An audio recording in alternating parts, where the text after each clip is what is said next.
हाय, क्या आपको पता है हमारी लाइफ में सबसे परफेक्ट शेप क्या होती है? That is circle. सर्कल ही हमारी लाइफ में सबसे परफेक्ट शेप होती है। चाहे मम्मी की रोटी हो या फिर चाहे साइकिल का व्हील हो, सबसे परफेक्ट शेप जो होती है वो सर्कल की ही होती है, क्योंकि ना तो उसमें कोई एज होता है और ना ही कॉर्नर्स होता है। ओके, अब कुछ थोड़ी सी बातें हैं सर्कल से रिलेटेड जो आपको जानने की जरूरत है। और जैसे कि क्या कि रेडियस, अगर आप, मैं बोलती हूँ सेंटर से अगर बाहर की तरफ आओगे, सेंटर से अगर बाहर की तरफ आओगे तो वो होती है रेडियस। ओके मैम, चलो ये रेडियस हो गई। आगे क्या, आगे भी है बेटा, बिल्कुल ये हो गया। अब डायमीटर की बात करते हैं। डायमीटर क्या होता है कि जो सेंटर से क्रॉस होके जाती है, जो सेंटर से क्रॉस होके जाती है उसको हम बोलते हैं डायमीटर। सिंपल है, बहुत इजी पीजी है। नेक्स्ट क्या होता है कि ये जो बाहर वाला एरिया होता है, ये जो बाहर आपको दिख रहा है, ये इतना सारा, ये इसको हम क्या बोलते हैं बेटा? इसको बोलते हैं हम circumference. Okay, the distance around the outside of a circle, इसको हम क्या बोलेंगे? सरकमफ्रेंस बोलते हैं।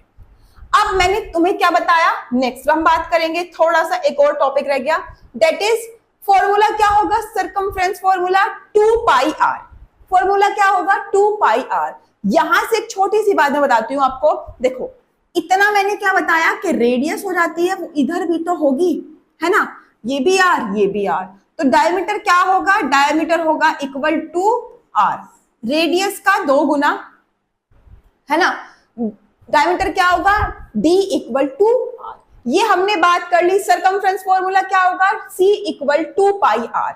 और इसके अलावा एक और पॉइंट है, जो लाइन यहां इसको टच करके जाती है ऐसे, उसको हम बोलते हैं टेंजेंट।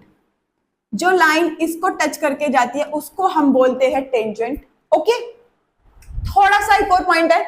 अब बात करते हैं area of a circle. Circle के एरिया की बात करते हैं। सर्कल एरिया फॉर्मूला होगा क्या? Pi r square. Simple, pi r square. Pi की वैल्यू क्या होती है? कोई बच्चा बता पाएगा?